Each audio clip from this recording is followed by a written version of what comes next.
The massive doors of the Galactic Council chamber opened with a sound like thunder. Ambassador Elena Vasquez walked through them for what she knew would be the last time. Her footsteps echoed in the vast hall as she made her way to the small section reserved for the human delegation. Around her, representatives from 12 different species filled the curved rows of seats. The chamber was built to impress, with walls that seemed to stretch forever upward and holographic displays showing the rotating symbol of galactic unity. But Elena felt no awe today, only sadness and a growing anger she kept carefully hidden. She took her seat in the cramped human section. Compared to the spacious areas given to other species, humanity's allocation was insulting. 3 small chairs squeezed between the massive platforms needed for the gas-breathing nebulans and the temperature-controlled pods of the crystalline Vorthons. It was a clear message about where humans stood in the galactic hierarchy. The session began with the usual ceremony. Chancellor Zeftai of the Zephyrians rose from his floating platform, his forearms spread wide in a gesture of authority. His tentacled face writhed as he spoke, the universal translator converting his words into flat, mechanical tones. This emergency session is called to address the continued violations of galactic law by the human species, he announced. For the 3rd time in as many cycles, we must discuss their aggressive and reckless behavior. Elena's jaw tightened. Aggressive behavior. They meant the defensive stations humanity had built around their colonies after pirates attacked 3 human settlements. Reckless behavior. They meant sharing medical technology that had saved millions of lives across dozens of species. The accusations began immediately. Representative Korth of the Andromedans stood, his metallic body gleaming under the chamber's lights. The humans continue to expand into unclaimed space without proper authorization. They establish military outposts and call them defensive. They share dangerous technologies with primitive species who cannot handle such power. Murmurs of agreement rippled through the chamber. The luminal representative pulsed with righteous light, their energy form flickering with disapproval. The humans refused to submit their weapon designs for council review. How can we ensure galactic peace when one species hoards military secrets? Elena wanted to laugh at the hypocrisy. The same species demanding to see human weapons had refused to share their own technologies for decades. When humanity asked for access to luminal energy manipulation techniques, they were told it was too dangerous for carbon-based life forms. When they requested Vorthon computational algorithms, they were informed the knowledge was culturally sensitive. But when humans developed their own solutions and refused to hand them over freely, suddenly it became a matter of galactic security. The Klaxon delegate buzzed angrily, their insect-like features twitching. Human expansion threatens established trade routes. Their efficiency makes other species' operations unprofitable. This economic disruption destabilizes entire sectors. There it was. The real reason for this tribunal: humanity had become too successful, too quickly. In less than 2 centuries since first contact, humans had gone from a single planet species to a growing interstellar civilization. Their colonies were thriving, their technology advancing, their influence spreading, and the established powers of the galaxy couldn't stand it. Elena listened as speaker after speaker rose to condemn humanity. The charges were always the same, dressed up in different words. Humanity was too aggressive, too reckless, too independent. They didn't follow the unwritten rules that kept other species in their place. The Aquatic Federation representative spoke from his water-filled tank, his words bubbling through the translation system. Humans ignore established protocols.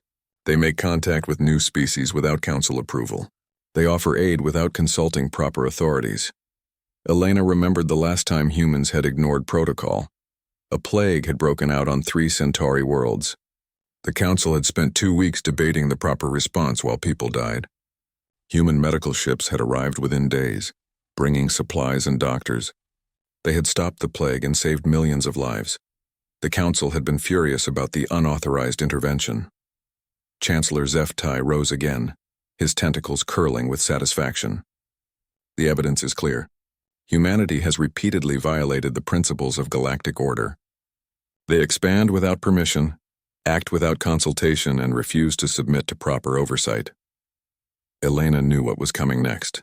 The vote had been decided before the session began. This was just theater, a way for the council to pretend they were being fair and democratic. Therefore, The Chancellor continued. I call for a formal vote on Resolution 847 Zeta. All those in favor of implementing comprehensive sanctions against the human species? 11 hands, claws, tentacles, and energy pulses rose in unison. Only Elena remained seated, her vote meaningless against the predetermined majority. The resolution passes, Zeftai announced with barely concealed glee. Effective immediately. The human species faces complete trade sanctions, technology embargoes, and exclusion from all Council protection protocols. Perhaps isolation will teach them the value of compliance with galactic law. Elena stood slowly. Around her, the other delegates watched with expressions ranging from smug satisfaction to nervous uncertainty. A few even looked guilty, but not guilty enough to change their votes. She walked to the central podium, her steps measured and deliberate. The chamber fell silent as she placed her translation device on the speaker's stand. For a moment she just looked at them all, these representatives of species that called themselves civilized. We came to this council 15 years ago seeking partnership, she said, her voice carrying clearly through the vast chamber. We offered our knowledge freely. We shared our discoveries without asking for payment. We helped your people when they needed aid, whether you asked for it or not. She paused, making eye contact with each delegation in turn. We asked only for the right to exist and grow alongside you, to be treated as equals in this galactic community you claim to represent. The Vorthan representative chimed nervously, their crystalline form flickering. The Council has always welcomed human participation within proper boundaries. Elena smiled, but there was no warmth in it. Proper boundaries. Yes, you've made those very clear. We can participate as long as we stay weak. We can grow as long as we don't become successful. We can help others as long as we ask your permission first. Chancellor Zeftai's tentacles writhed with irritation. The Council maintains order. Individual species cannot be allowed to act unilaterally. Unless they're strong enough to do so without consequences, Elena replied. Funny how the hegemony's military actions never come up for Council votes. Interesting how Andromedan trade practices are never questioned. Curious how luminal territorial expansion is always justified. Uncomfortable silence filled the chamber. Elena knew she was speaking truths everyone preferred to ignore. You don't want order, she continued. You want control. You want humanity to remain small and dependent so you can maintain your dominance. But we've grown beyond your ability to control, and that terrifies you. She picked up her translation device and stepped back from the podium. You have made your choice. You've decided that humanity cannot be allowed to prosper as an equal member of this galactic community. Very well. Elena looked around the chamber one last time, memorizing the faces of species she had once hoped to call friends. Now we will make ours. Without another word, she turned and walked toward the exit. The other human delegates followed, their footsteps echoing in the stunned silence. Behind them, Chancellor Zeftai called out, The Council's decision is final. There will be no negotiations, no appeals. Elena paused at the doorway but didn't turn around. We understand perfectly, she said, and we accept your decision completely. The massive doors closed behind the human delegation with a sound like thunder. In the chamber, the remaining delegates began discussing how to divide up the systems they assumed humanity would be forced to abandon. None of them noticed Elena's final words weren't a surrender. They were a promise. 6 months passed before anyone noticed something was wrong. Dr. Marcus Chen stood in his laboratory on Kepler 442b, reading the encrypted message from Earth for the 3rd time. The words were simple and clear, but he still couldn't believe them. All human research operations were to be terminated immediately. All data was to be archived and sealed. All alien patients were to be transferred to local medical facilities. He looked through the transparent wall of his lab at the medical ward beyond. 37 patients from 12 different species lay in the beds, all receiving treatment for diseases their own doctors couldn't cure. The Zephyrian ambassador's daughter was recovering from a genetic condition that had puzzled her people's best physicians. 3 Klaxon workers were being treated for radiation poisoning, using human-developed cellular repair techniques. A Centauri merchant was learning to walk again after spinal injuries that should have left him paralyzed forever. Marcus had spent 15 years developing the treatments these people needed. His research had saved thousands of lives across the galaxy. The breakthrough came from studying Earth's extremophile bacteria. tiny creatures that could survive in conditions that would kill any other known life form. The principles he learned from them had revolutionized medicine for carbon-based species, but the orders were clear. Shut it down. He began the process methodically. Data archives were encrypted and prepared for transmission to Earth. Equipment was carefully packed into shipping containers. The patients were informed their treatment would continue at local facilities, though Marcus knew those facilities lacked the knowledge to provide proper care. The Zephyrian ambassador arrived personally to collect his daughter. His tentacles writhed with confusion as Marcus explained the situation. "But why?" the ambassador asked. "Your treatment is working. She will be completely cured in another month." Marcus handed him a data pad containing his daughter's medical records. "The local hospital has all the information they need to continue her care. The basic treatment protocol is straightforward, but they both knew it wasn't the same. The subtle adjustments, the real-time modifications based on each patient's unique biology, the intuitive understanding that came from years of research. None of that could be transferred in a simple data file. The ambassador's daughter would survive, but she might not fully recover. Similar scenes played out across human space. On the mining world of Titan's Rest, Foreman Sarah O'Brien received orders to shut down the entire operation. The rare earth extraction facility supplied critical materials to 17 different species industrial complexes. The automated environmental systems that prevented toxic contamination were powered down. The orbital platforms that processed raw materials into refined components went dark. Sarah's crew worked around the clock to complete the shutdown safely.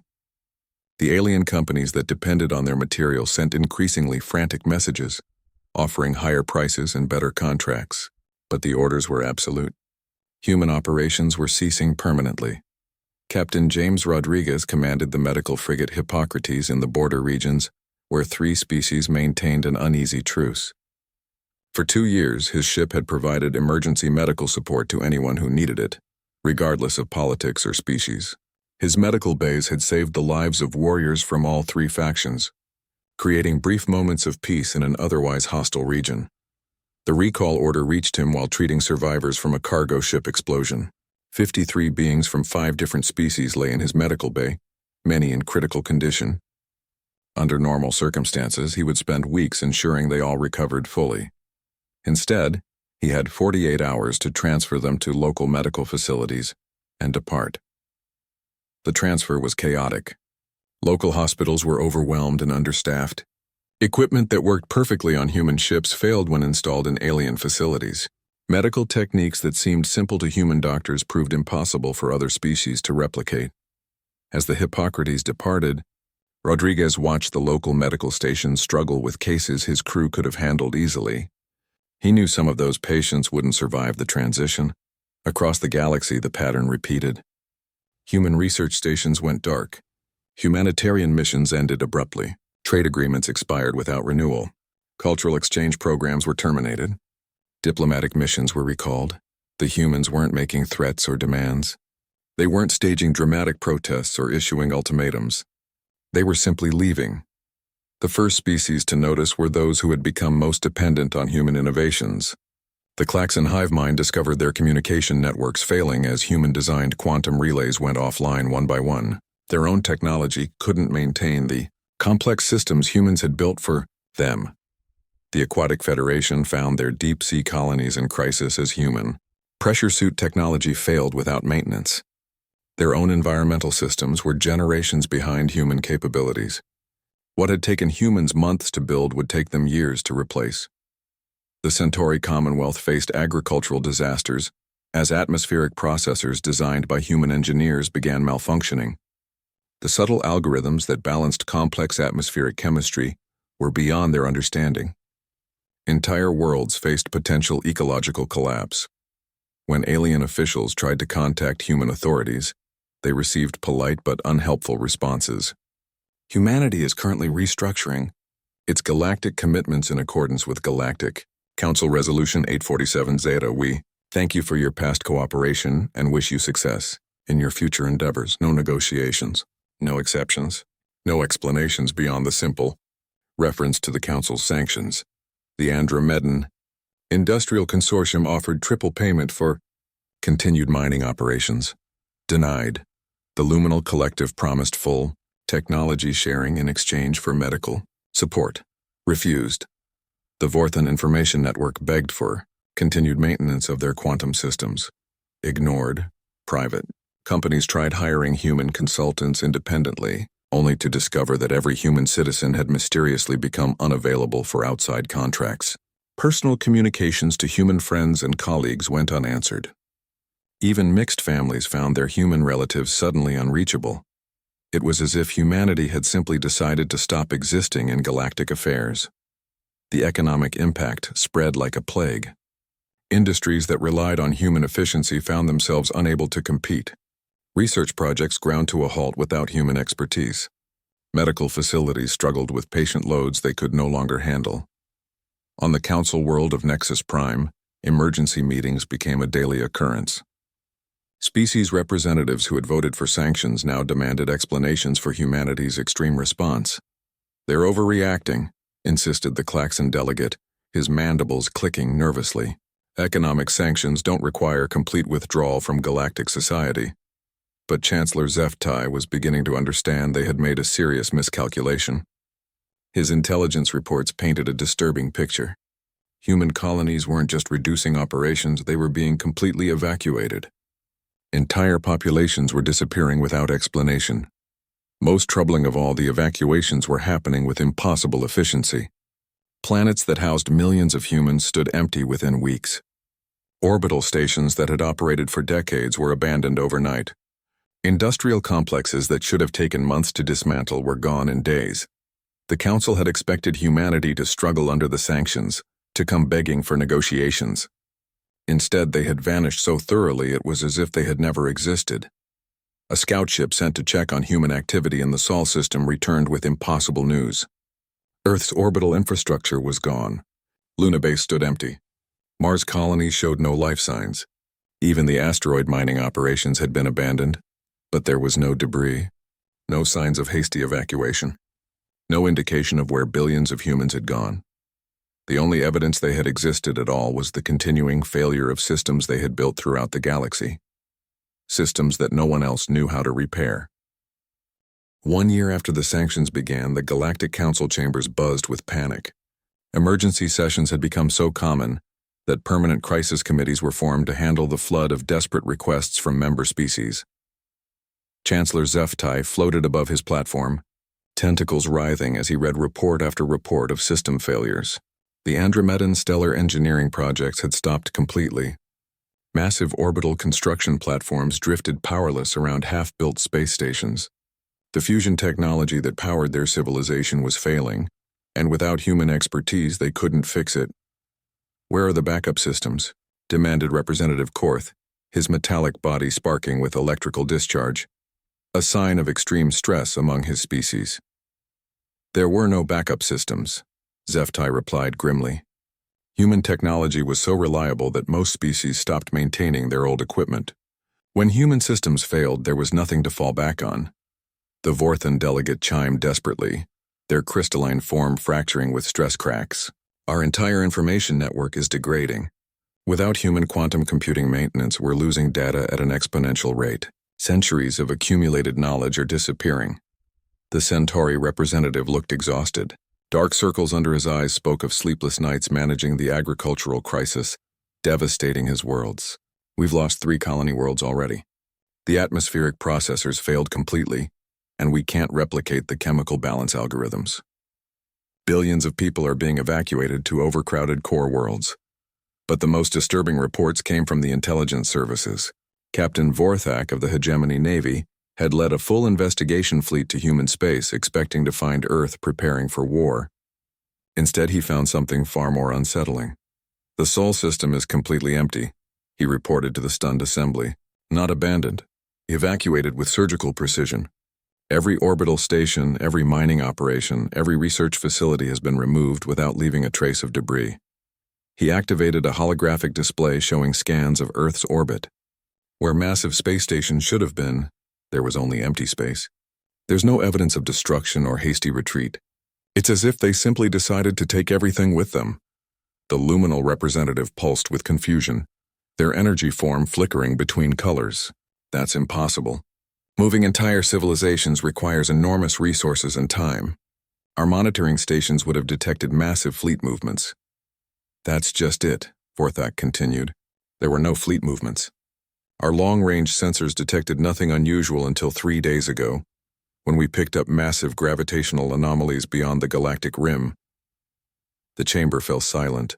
Beyond the galactic rim meant beyond known space, in the dark void between galaxies where no civilization had ever ventured. The Klaxon delegate buzzed frantically. What kind of gravitational anomalies? Vorthak's expression was grim. The signatures indicate artificial structures of enormous size. We're talking about constructions that dwarf anything in recorded galactic history. The power outputs are off our measurement scales. Chancellor Zeftai felt a chill run through his circulatory system. Are you suggesting the humans built something out there?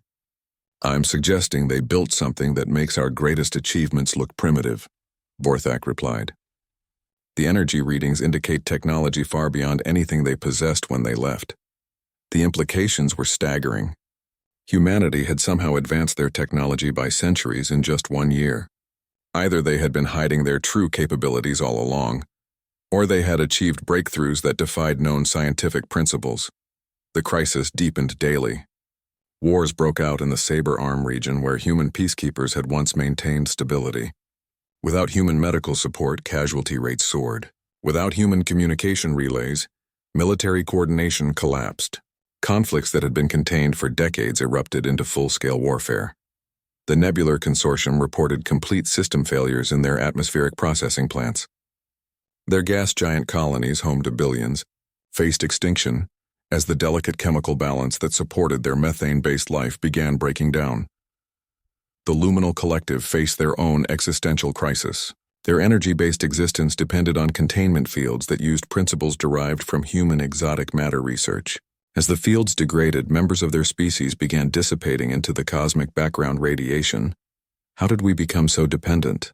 Asked the Aquatic Federation representative from his emergency transport tank.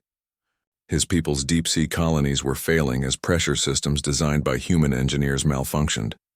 It was a question that haunted every species in the chamber. The answer was uncomfortable but undeniable. Humanity had never forced their technology on anyone. They had shared it freely, often refusing payment or political concessions. Other species had gradually replaced their own systems with human designs simply because they worked better. Nobody had noticed the dependency growing. Human solutions were more efficient, more reliable, more adaptable than anything else available. It had seemed natural to adopt them. Only now, with humans gone, did the true extent of galactic reliance become clear. The Zephyrian intelligence chief delivered the most disturbing report. We've confirmed that every human settlement, research station, and industrial facility in known space has been evacuated. The operation involved moving an estimated 12 billion people along with all their equipment and infrastructure. In 1 year? The Andromedan representative's voice crackled with disbelief. In less than 6 months, the intelligence chief corrected. Most evacuations were completed within the first 90 days after sanctions were announced. The scale and speed of the operation suggest capabilities we never suspected. Chancellor Zeftai studied the data streams flowing across his displays. Production reports, population statistics, energy consumption patterns, all told the same story. Human civilization hadn't just left the galaxy. It had departed with every piece of advanced technology, every scientific database, every industrial capability they had developed. They had left behind only the systems other species had become dependent on, and those were failing one by one. There's something else, Vorthak added quietly. Our deep space monitoring station at the galactic edge detected something 3 days ago. Ships. The chamber held its breath. Human ships, but unlike anything in our databases. The energy signatures indicate propulsion systems that bend space-time itself. They were conducting some kind of survey of our galactic perimeter. Survey for what? Demanded the Vorthon representative. Vorthak's expression was troubled. Unknown. But they maintained perfect stealth until they chose to reveal themselves. Our most advanced sensors detected them only because they wanted to be detected. He paused, letting the implications sink in. They observed us for several hours, then departed. Before leaving, they transmitted a single message on all frequencies. The holographic display activated, showing a standard diplomatic communication format. But the message itself was brief and chilling. Galactic Council monitoring complete. Developmental assessment declining. Intervention probability under review. This constitutes final contact until determination is reached. The transmission ended with coordinates pointing to a location far beyond the galactic rim, where sensors detected massive artificial structures that dwarfed anything in known space. Chancellor Zeftai stared at the message, understanding finally dawning. The humans hadn't fled in defeat. They had withdrawn to grow stronger, and now they were watching, judging whether their former neighbors deserved help or should be left to collapse. Under the weight of their own prejudices, the Amai galaxy that had once scorned humanity's chaos was learning what true chaos looked like when the stabilizing force was removed. The question now was whether there would be anything left to save when humanity finished deciding what to do about it. 2 years after humanity's departure, the Galactic Council chambers echoed with desperate voices and empty seats. Of the original 12-member species, only 7 maintained functioning governments. The rest had collapsed into chaos, extinction, or primitive tribalism. Chancellor Zeftai looked out over the reduced assembly with growing despair. The grand chamber that once hosted the proud representatives of galaxy-spanning empires now sheltered refugees and survivors. Emergency lighting cast harsh shadows on faces marked by exhaustion and fear. The latest reports painted a picture of civilizational collapse that worsened daily. The Andromedan Industrial Consortium had lost 6 star systems when their stellar engineering projects failed catastrophically. Artificial suns had gone nova, taking entire solar systems with them. The survivors spoke of whole worlds simply vanishing in balls of fusion fire. Representative Korth, once proud and gleaming, now showed patches of corrosion across his metallic body. His people's technology couldn't maintain their cybernetic implants without human-designed quantum processors. "We've evacuated 47 worlds," he reported, his voice distorted by failing vocal modulators. "Our population has dropped from 12 billion to 3 billion in 18 months. The Centauri Commonwealth had fragmented completely. What had once been a unified federation of agricultural worlds was now a collection of warring factions fighting over dwindling food supplies. Without human atmospheric processors, most of their terraformed worlds were reverting to hostile environments. The Aquatic Federation representative spoke from an emergency life support tank, half the size of his original accommodation. "Our deep-sea colonies are dying. The pressure regulation systems are failing one by one, and we lack the knowledge to repair them. We've lost entire cities to implosion events.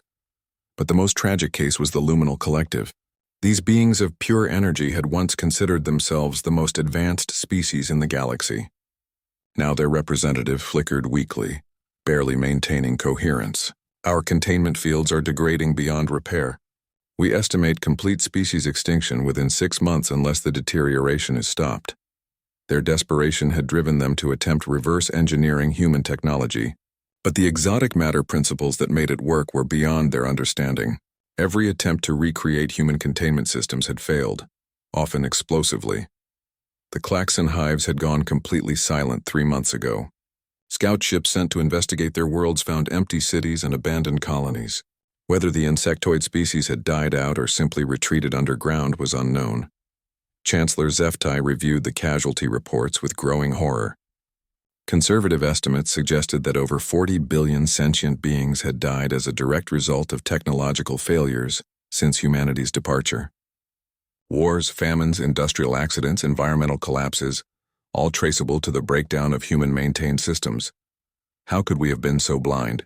asked the Vorthan representative, their crystalline form now heavily fractured and dim. "We called them primitive, but they were holding our entire civilization together." The answer was uncomfortably clear. Species across the galaxy had grown dependent on human innovation while convincing themselves they remained superior. Human technology wasn't just better. It was so much better that other species had gradually abandoned their own development in favor of human solutions. The irony was bitter. The same efficiency and reliability that made human technology attractive had also made it irreplaceable. When it vanished, entire civilizations discovered they had forgotten how to survive without it. The military situation was equally catastrophic. Wars raged across 3 spiral arms as the balance of power that human peacekeeping had maintained collapsed overnight. The hegemony and the border alliance were locked in a devastating conflict that had already sterilized a dozen systems. "We need to contact them," insisted the Nebular representative through his emergency breathing apparatus. "Surely they can be negotiated with. We can offer reparations, territory, anything they want." But every attempt at communication had failed. The human embassy buildings stood empty, their communication arrays dark. Messages sent to the coordinates provided in their final transmission received no response. It was as if humanity had simply decided the galaxy no longer existed. Captain Vorthak delivered the latest intelligence report with obvious reluctance. "Our deep space monitoring has detected increased activity beyond the galactic rim. The artificial structures are growing larger and more complex. Energy readings suggest construction on an unprecedented scale." He activated holographic displays showing sensor data from the galaxy's edge. "We're detecting what appear to be megastructures, artificial constructs spanning entire star systems. The engineering involved is beyond our comprehension." The images were blurry and indistinct, captured at maximum sensor range, but they showed geometric patterns of impossible size, structures that seemed to wrap around stars, platforms that stretched across light years of space, energy readings that dwarfed the output of entire civilizations. "There's more," Vorthak continued grimly. 3 days ago, our listening post detected massive fleet movements, ships approaching from beyond the rim but maintaining perfect stealth. We only know they're there because they're causing gravitational distortions." Chancellor Zeftai felt his blood chill. "How many ships?" "Thousands, possibly tens of thousands, all using propulsion systems we can't identify or understand. They're arranged in formations that suggest military organization, but at a scale we've never encountered." The implications were terrifying. Humanity hadn't just survived their exile, they had thrived and militarized. The peaceful species that had once offered aid freely was returning as something entirely different. "Maybe they're coming to help," suggested the aquatic representative, hopefully. But Vorthak's expression was grim. "Our xenopsychology experts have analyzed their final message. The phrase intervention probability under review suggests they're evaluating whether to interfere in galactic affairs. The term developmental assessment declining indicates they view our current state as regression." He paused, letting the words sink in. "In other words, they're deciding whether we're worth saving." The thought sent shudders through the assembled representatives. The species that had once dismissed humanity as chaotic and primitive were now being judged by the very people they had scorned. And the evidence suggested they were failing that judgment. The Vorthan delegate chimed weakly. "What if they decide we're not worth saving?" Nobody wanted to answer that question. The session was interrupted by an emergency alert. The galaxy's most advanced warning system, ironically built with human technology before it started failing, detected massive energy signatures approaching the galactic core. "Long-range sensors show a fleet of unknown vessels entering our space," announced the duty officer. "Configuration unknown, but energy signatures are off our scales. They're heading directly for Nexus Prime." Through the chamber's great windows, the assembled delegates could see nothing but stars. But somewhere in the darkness, humanity was coming home. The question that haunted every representative was simple. Were they coming as saviors or conquerors? Chancellor Zeftai looked around the decimated chamber at the survivors of species that had once ruled the galaxy. They had learned too late what humanity had been to them, not just members of their community, but the foundation that held it together. Now that foundation was returning, transformed by exile into something vast and terrible. The humans who came back would not be the same, ones who had left in quiet dignity 2 years ago. They would be the heirs of a species that had been rejected by the galaxy and forced to build something better in the darkness between stars, and they were coming to judge whether their former neighbors deserved to survive the consequences of their choices. 5 years after humanity's silent departure, the emergency council session convened in a hastily constructed facility on Sanctuary Station. Nexus Prime had been abandoned after its star began showing signs of premature collapse, another consequence of failed stellar engineering that had once been maintained by human expertise. The 7 surviving species huddled together in the cramped chamber, a sad reflection of the grand assembly that had once ruled the galaxy. Representatives who had arrived in magnificent ships now traveled in refugee vessels.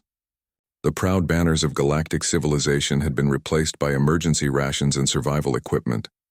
Chancellor Zeftai, his tentacles now pale and thin from malnutrition, called the session to order. The agenda contained only one item: humanity's formal invitation to return. "The decision is unanimous," announced Ambassador Ketra of the Zephyrian Remnant government. "We formally rescind all sanctions against humanity. We offer complete reparations for any damages caused by our previous actions. We request their immediate return to help stabilize our deteriorating situation." The prepared statement was desperate and humbling. They were offering humanity permanent seats on the council, territorial concessions, access to their remaining advanced technologies, and formal recognition as the galaxy's leading civilization. Everything they had once refused to grant was now being offered freely. But would humanity even care anymore? The answer came as a massive gravitational distortion appeared at the edge of the system. Space itself seemed to bend and twist as something enormous emerged from hyperspace. The energy readings were unlike anything in recorded galactic history. The ships that materialized were impossible. Kilometers-long vessels that seemed to bend light around them, their hulls incorporating matter that scanners insisted couldn't exist. They moved without visible propulsion, sliding through space as if the laws of physics were merely suggestions they chose to follow. The lead vessel was massive beyond comprehension, a city-sized structure that dwarfed the largest ships any galactic species had ever built. Its surface showed geometric patterns that hurt to look at directly, designs that seemed to exist in more dimensions than the eye could process. Behind it came thousands more ships in formations that spoke of perfect coordination and overwhelming power. Escort vessels that could have served as capital ships for any galactic fleet. Mobile platforms that contained more firepower than entire planetary defense systems. Support ships that were larger than most space stations. "By the void," whispered the Vorthan representative, their crystalline form flickering with terror and awe. "What have they become?" The fleet took position around Sanctuary Station with casual precision, not threatening exactly, but making it clear that resistance would be pointless. They had arrived not as supplicants requesting permission to return, but as masters of technology that made galactic civilization look primitive. A communication signal reached the station, and familiar music began playing. An old human diplomatic greeting that somehow sounded different now, more formal and distant. The holographic display activated, showing the interior of the lead ship. Ambassador Elena Vasquez appeared, but she was changed. Her bearing carried an authority that spoke of true power rather than desperate diplomacy. Her uniform was strange, incorporating materials that seemed to shift and flow like liquid metal. Most unsettling of all, her eyes held a depth that suggested she had seen wonders and horrors beyond galactic understanding. "Honored council members," she began, her voice carrying easily through the chamber. "We received your invitation to return. We have considered your request carefully." She paused, looking around the reduced assembly, where once sat 12 proud species. Now only 7 remained as functional civilizations. The rest were refugees, survivors, or had simply vanished into extinction. "You taught us a valuable lesson when you cast us out 5 years ago. You showed us that this galaxy was not ready for true partnership. You demonstrated that your talk of unity and cooperation was merely comfortable fiction, while you maintained superiority over those you depended upon." Behind her, holographic displays activated showing humanity's achievements during their exile. Star maps revealed new territories beyond the galactic rim, where thousands of systems had been colonized. Technical readouts showed technologies that violated known scientific principles. Population figures indicated that humanity had not just survived their exodus, they had grown explosively. "We found something remarkable out there in the dark between galaxies," Elena continued. "Civilizations that value growth over stagnation, cooperation over dominance. Ancient species that had withdrawn from galactic affairs eons ago because they faced the same prejudices we encountered." The displays showed impossible structures, ring worlds around alien stars, space habitats that contained entire ecosystems, research stations where species worked together without hierarchy or jealousy. Humanity hadn't just built new colonies, they had joined a community of civilizations that existed beyond normal galactic politics. "We learned what we were truly capable of when freed from the constraints of others' fears," Elena said. We discovered technologies that make your greatest achievements look primitive. We formed alliances with species whose knowledge spans millions of years. We built something magnificent. Chancellor HFY leaned forward desperately. Please, Ambassador. Our people are dying. Our civilizations are collapsing. We need your help. Elena's expression softened slightly, showing a hint of the diplomat they remembered. We haven't forgotten our origins, Chancellor. We remember the galaxy that gave us our first taste of the stars, even if that galaxy ultimately rejected us. She gestured toward the massive fleet visible through the chamber's windows. We are prepared to offer humanitarian aid to your struggling worlds. Food shipments for your starving populations, medical support for your failing hospitals, emergency technology to prevent further catastrophic failures. The council representatives leaned forward eagerly, hope flickering in their faces for the first time in years. However, Elena continued, her voice becoming firm again. We will not be rejoining the Galactic Council. We will not be subject to your laws, your prejudices, or your limitations. We offer aid as equals negotiating with equals or not at all. She activated another display showing the true scope of humanity's transformation. The fleet around the station was merely a tiny fraction of their actual capabilities. Beyond the galactic rim, megastructures spanned entire star clusters. Populations numbered in the trillions. Technology had advanced to levels that seemed like magic. We are no longer the same species that departed 5 years ago, Elena explained. We have evolved beyond the need for your approval or acceptance. We have found our true place among the stars. The Andromedan representative, his mechanical body now corroded and failing, spoke with desperation. What are your terms? What do you want from us? Elena smiled, but it wasn't entirely reassuring. Nothing. That's what you fail to understand. We don't need anything from you. Your technologies are primitive compared to what we now possess. Your territories are small and overcrowded. Your knowledge is limited and outdated, she paused, letting the words sink in. The only question is whether we choose to help you out of memory and compassion for what we once shared. Ambassador Ketra asked the question they all dreaded. And if we refuse your terms? If we demand you submit to council authority as before? Elena's expression didn't change, but something cold flickered in her eyes. Then we will leave you to face the consequences of your choices. The galaxy is a dangerous place, as you've discovered.